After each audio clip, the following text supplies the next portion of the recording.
Mix Corações e Mentes. Mix Corações e Mentes, na área André Wormsbecker, bom dia. Bom dia a todos, boa semana. Bom dia. Você também não sofre de calvície, né? Eu acho que não. Não, né? Então tá Estamos no bom. mesmo barco ali, Faz né? tempo que eu não tenho Viramos esse problema. ponto de referência. Mas o tema de hoje não é esse, André Wormsbecker hoje vai falar sobre o ego. O ego. Essa voz interna que muitas vezes nos afasta das nossa essência, né? Cria aquela ilusão de controle, né, André? Exatamente. É uma reflexão bem importante, né? Para propor aí um olhar mais consciente sobre o ego, que atua, sim, dia a dia na nossa vida. Sim, dia a dia. A gente acho que já falou várias vezes dele aqui no Entre Linhas em outros assuntos, mas hoje ele é o assunto principal. Até notei que a semana passada houve bastante reviravolta sobre o filme, a série Adolescência, né? Sim. Então acho que o ego acho que estava bem inserido lá, né?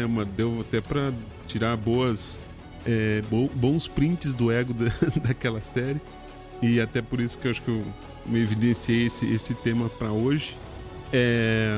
Mas o ego é aquele carinha que tá aqui. Aliás, as pessoas às vezes acham que é uma terceira pessoa, né? Tem ela e o ego. Vontade própria, né? Tem vontade É própria. quase isso mesmo. É quase isso. Uma terceira pessoa. Uma terceira E pessoa. ela não é tão legal. E ela fala, esse ego tá me atrapalhando. Mas esse ego é você mesmo, né? Na tua concepção. Então a gente vai ver aqui dentro da nossa questão Corações e Mentes, dentro da psicologia, da filosofia, da espiritualidade, como funciona esse ego, né? Esse tal ego, né? E por que é tão importante compreender esse ego? Esse ego vamos didaticamente pensar assim: você tem seu anjinho e o seu diabinho. E o ego, às vezes, é um desses dois tentando mostrar o caminho para você, né? Na maior parte do tempo, qual é? Olha, que a concepção de bem e mal é bem difícil para cada realidade, né? Você vai ter que definir para você o que é bem e mal para você, né? O ego do Hitler, como que era? Então, o ego da tua concepção, saber o que é o bem e o mal, tem que ser você que vai definir. Então, o diabinho e o anjinho que estão ali falando para você, às vezes, eles te confundem bastante. Mas, de uma maneira geral, pensando no bem e no mal, no bem universal, na positividade, no namastê, essas coisas. Gratidão. Vamos imaginar que o ego do bem seja quer dizer, a tua centelha seja o anjinho e o ego seja o teu ponto negativo aí. E esse ego e essa centelha divina é um anjinho, tá? Centelha divina, vamos dizer que tá inserida e tá localizada na parte do teu coração aí, e é ela que fala, te dá uns insights ou te dá umas intuições para você seguir tal caminho, né? E o ego é aquele que fala: não, vamos por aqui, deixa pra lá. Daí é aquele que te deixa ou na zona de conforto, naquelas 3 pontos, né? Zona de conforto, vitimização, ou na tua própria autossabotagem, né?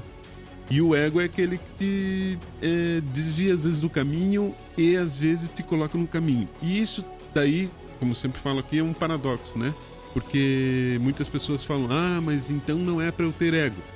Eu falo: sim, é pra você ter ego. Você tem ego, não adianta. Você tem ego. Ele tá ali, né, André? Exatamente. E se inclusive nós não tivéssemos egos, nós não estávamos aqui agora. O ego às vezes é um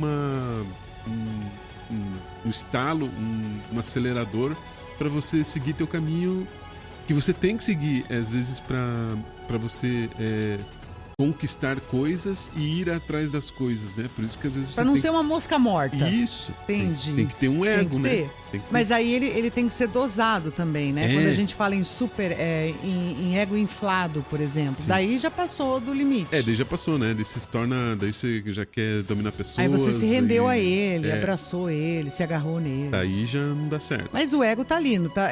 Faz parte da essência do ser humano. Faz parte, você tem que saber dosar ele, igual você falou, equilibrar, né? Equilíbrio, sempre a gente fala aqui do equilíbrio, né? Então se você souber equilibrar o teu ego, você vai bem. Por exemplo, a Gandhi tinha ego, Jesus tinha ego, mas um ego que ele sabia equilibrar e buscava o caminho, né? Senão você vira uma mosca morta. E todo mundo te chuta, te empurra e você vai indo. Então, assim, André, a gente tem que aprender a diferenciar a autoestima saudável e o ego. Isto. Como a autoestima não tem problema nenhum, né? Tem que ter também. Sim, lógico. Mas ela precisa ser saudável, porque se ela passar disso, daí ela já pode ser considerada um eguinho inflável. Daí já atrapalha um pouquinho o teu caminho. Daí se você tiver ou não tiver, o problema é seu. Você que vai se auto-atrapalhar, hein? Teu ego que vai te dominar. Então você tem que tomar esse certo cuidado para tentar deixar ele um pouquinho equilibrado, né? O teu diabinho e teu anjinho falando aí com você. Aliás, ego vem do latim e significa eu. Então. Apenas isso. Apenas isso. Sou Joe. Sou Joe. Inclusive, na parte da psicologia, o Freud ele separava em id, ego e superego, né? Uhum. E o Carl Jung, que era o seu pupilo, falava mais na self. A self, na verdade, é eu mesmo. Então, por exemplo, tirar uma selfie é tirar foto de você mesmo. Então, self, para o Carl Jung, se chamava o teu ego interno. Só que esse ego interno é vamos dizer, o teu eu superior, a tua conexão com a tua hierarquia superior. Você saber conversar com você mesmo, com o teu interior, né? Por isso que ele chamava de self. Eu gosto mais da definição de Jung, porque acho que você consegue se centralizar mais e se equilibrar mais quando você tem conexão com você internamente mesmo. E esse self que Jung falava era você ter essa conexão e se libertar desse ego egóico mesmo, esse ego super inflado aí que às vezes desvia você do caminho e te deixa muito louco. Muito louco. Essa que é a verdade, né? A pessoa acha que pode tudo, né? Exatamente. Daí não e age também como se pode tudo. E aí, André, isso acaba impactando a nossa vida, as nossas relações pessoais, profissionais? Sim, até isso que eu ia falar. O ego, ele funciona até com uma identidade e uma autorregulação, né? A tua identidade, você se transforma através do teu ego, né? Você vai se transformar, vamos dizer assim, você vai usar uma máscara, né? Que será o seu ego, e você vai se identificar com ele. Só que, será que esse é seu ego verdadeiro mesmo? Que é o seu self mesmo? Será que você está nesse equilíbrio, nessa busca pelo seu verdadeiro eu, pelo seu verdadeiro ego, que funciona como um direcionamento para a tua vida, ou você está meio seguindo o seu ego inflado que não vai levar a lugar nenhum? E a tua autorregulação é você saber se conectar e ter autoconhecimento, inclusive, de quem você é, para você poder ter se regular, né? Você se adaptar ao seu meio e adaptar ao meio dos outros também, né? Não ficar passando por cima dos outros também. Então, você tem que achar esse ponto de equilíbrio para poder manter o teu ego no caminho certo. Então, cuidado e procure o caminho certo. E a gente começa fazendo como isso, André? Aquela pessoa que conseguiu perceber. De repente as pessoas também falam, né? Cuidado com o teu ego, hein? Muita gente não fala. Eu acho bem perigoso, né? Você tem que dar o toque, a pessoa não vai aceitar, mas você acha que é válido dar esse toque e falar assim, cuidado com o teu ego.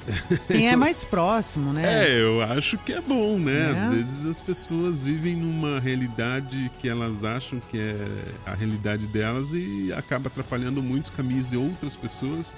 E aí sim, você tem que dar aquele toque, viu? Você está entrando no meu caminho. Não, porque tem gente que, se quer se machucar, pula do próprio ego, né? Então, se arrebenta. De tão alto que tá, né? Exatamente. E às vezes não percebe. Então, por isso que é legal. Às vezes às vezes as pessoas até acham que o cara tá se metendo na minha vida, mas às vezes é necessário um toquezinho assim, né? De leve, eu acho que você pode dar não que você está se preocupando com a vida do outro, mas às vezes essa vida do outro está influenciando outras vidas que podem trazer problemas, né? E como esse ego também influencia as nossas decisões e as nossas percepções, né? Esse ego que determina nossas decisões do dia a dia são insights que aparecem na nossa cabeça, são assim como intuições que fazem com que a gente siga tais caminhos. E essas intuições podem vir pelo lado do ego ou da sua centelha divina. Como eu sempre digo aqui, a centelha divina é uma pessoa mais mais tranquila, uma pessoa mais sutil. Então é o seu anjinho mais sutil, que ele fala mais baixinho, ele fala com mais respeito com você, e às vezes você não escuta ele. Com tanto alvoroço que tem no mundo hoje, você não escuta essa sua centelha divina, que é ao contrário do ego.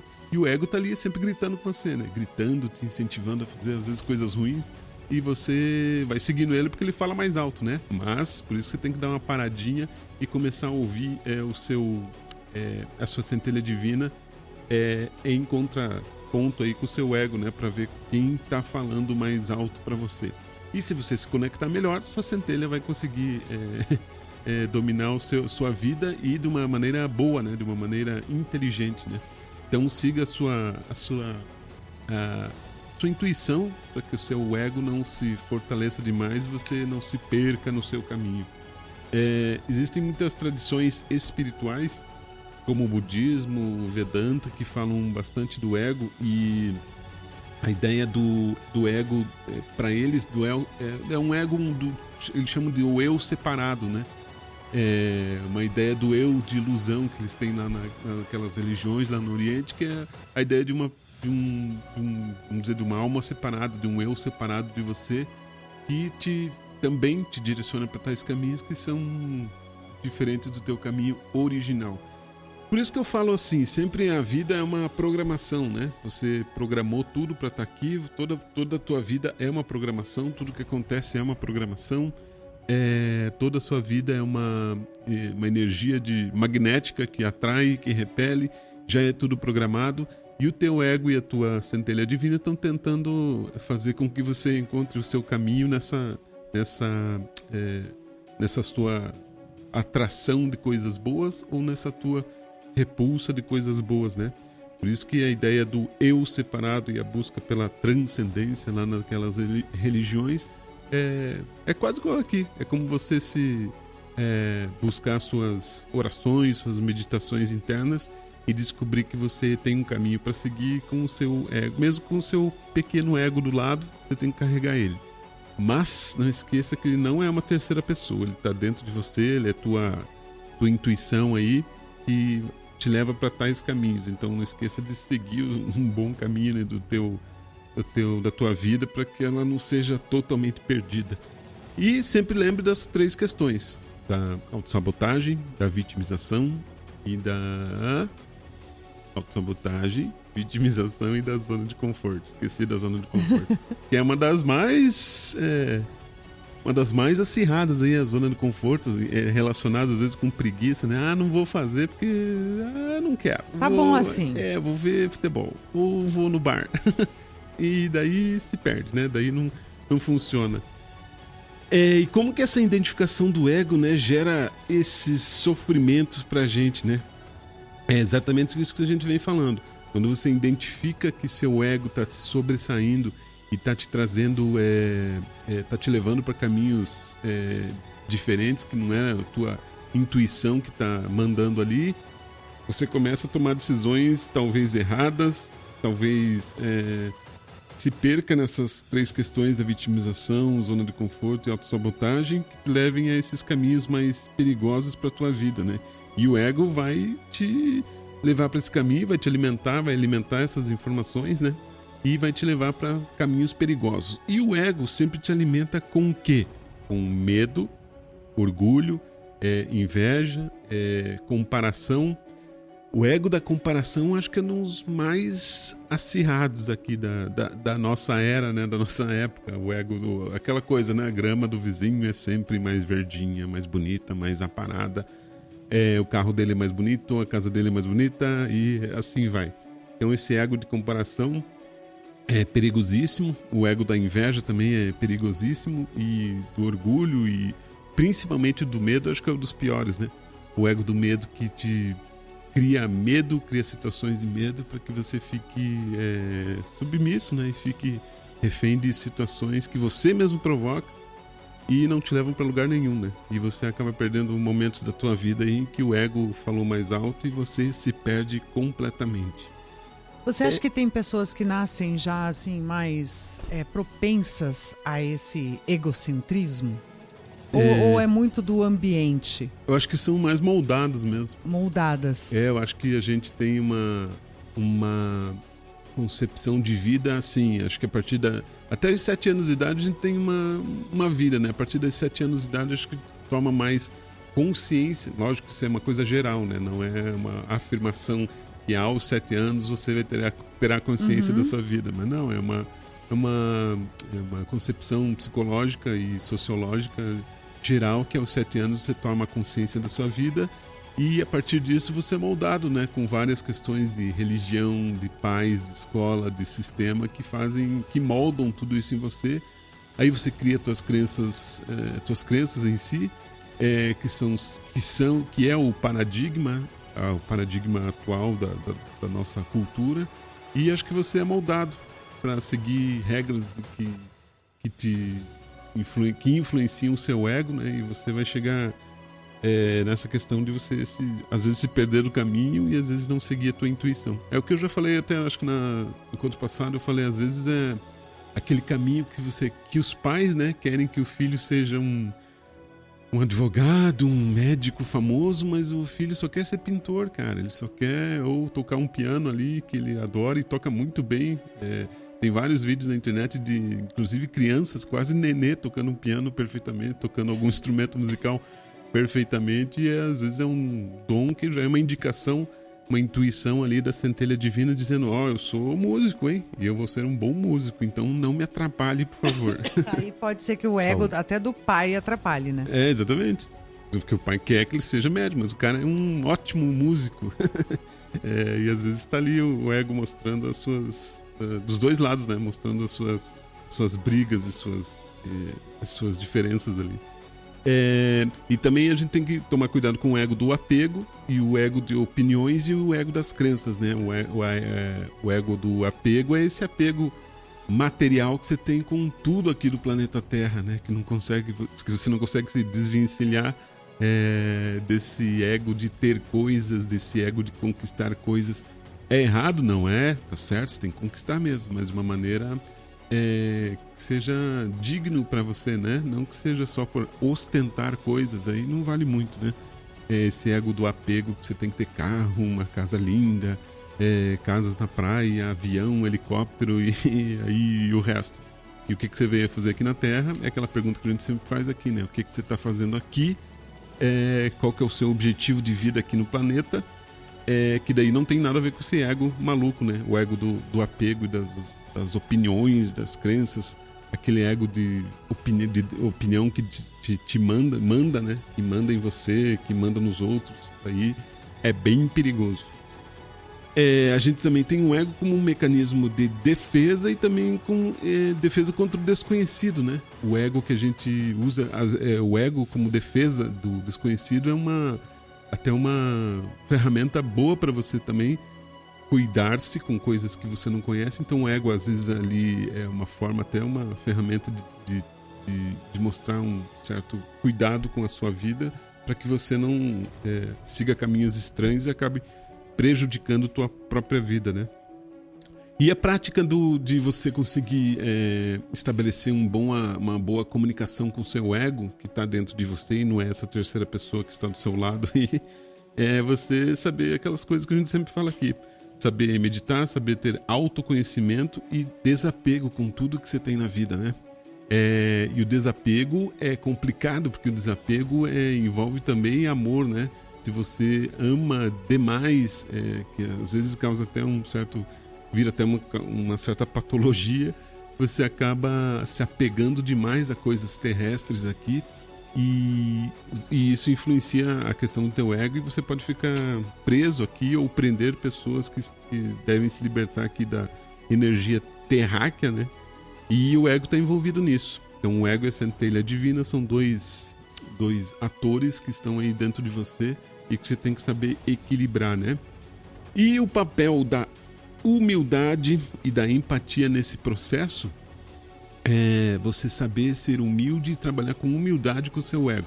Por isso que eu falei, Gandhi e Jesus, ou outros caras como Martin Luther King, esses caras tinham um ego, mas um ego humilde, né? Que eles sabiam equilibrar. Eles tratavam ou libertavam pessoas de escravidão, dessas coisas, mas eles tinham um ego também de seguir em frente, né? De buscar ir em frente, de conquistar coisas, não um ego de ficar, libertei tal pessoa, agora eu vou descansar um pouquinho. Esse Ou negócio... sair só falando pra todo mundo, libertei aquele ali, ó. Viu? Aquele ali tava preso, agora eu libertei. Isso, agora eu vou descansar porque eu já ganhei crédito aqui, então vou dar uma descansadinha. Não é igual Deus criou os dias e descansou no 7º dia, ele não ia fazer isso, né? Porque, imagine, não precisa descansar, né? Quem tem ego, que tem um ego de intuição que merece seguir em frente, ele vai atrás mesmo. Então esse ego humilde, esse ego que você sabe equilibrar muito bem, é importante você ter também, para você conquistar coisas, e coisas geralmente é coisas para o bem, né? Para o bem, o teu bem interior e o bem que você faz à humanidade, às outras pessoas, aos outros seres, outras consciências.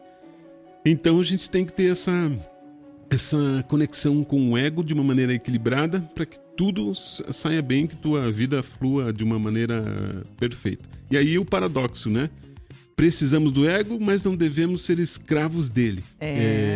Então é isso que eu acabei de falar. Você precisa do ego para você, às vezes, se defender de algumas percalços da vida, ou também para você seguir em frente e poder conquistar suas coisas na sua vida. E também você ouvir melhor, né, esses dois atores que falam com você de uma maneira mais equilibrada. Então tome cuidado com o ego, mas tenha ego. Isso é muito louco, né? Tenha, mas não deixe ele te dominar. Não deixe dominar, senão você vai ficar louco aí. Porque tudo que é em excesso, né, André? Não, com certeza. É aquilo. Tudo que é em excesso te atrapalha. Exatamente. Então, tá bom. E só um dos pontos aqui, só para terminar, e você deixar uma perguntinha aqui para você se perguntar, até como lição de casa, como você se avalia, como você convive com o seu ego, né? Então, acho que através da a palavra autoconhecimento, que a gente já falou aqui nesse meio da conversa aqui, autoconhecimento acho que é uma das ferramentas principais para você achar seu ponto aí e você conseguir responder essa pergunta. Como que você avalia e convive com o seu ego? Então faça essa pergunta diariamente, acho que você vai descobrir boas coisas aí pra você. Muito bem. E ouça a vozinha, né? Ouça aquela vozinha. Abaixa o volume dessas loucuras do dia a dia da vida e ouça, tem uma centelha ali falando com você. De quem é essa dicas. voz? Exatamente. Que voz é essa, né, André? Muito bem, logo o episódio completo vai estar lá também na nossa página no Spotify e nas redes sociais, né, André? Tem muito mais. Isso, no @QuantumDocs, Docs com X. Você encontra todas as nossas informações, nossos estudos e tudo mais. E um momento merchan aqui, não esqueçam que no dia 12 de abril, agora está chegando nas próximas semanas, 12 de abril, lá na Unicesumar, a gente tem palestra gratuita para você que gosta desses assuntos e quer entender melhor esses assuntos sobre física quântica, espiritualidade, filosofia. Dia 12 de abril, lá na Unicesumar, palestra gratuita. Adquira o seu convite lá no Simpla. E no dia 26 de abril também mais uma palestra com nossos palestrantes gratuita, também adquira lá pelo Simpla, ok? E finalizando, dia 30 de junho, a gente traz Sérgio Sacani aqui na Ópera de Arame, também adquira seu convite, seu ingresso lá pelo Simpla, ok? Muito bom! Ok. E muito mais lá no @QuantumDocs. Valeu, André! Valeu, brigadão! Daqui a pouquinho a gente também já disponibiliza o episódio completo lá na nossa página no Spotify, Jornal da Mix Curitiba.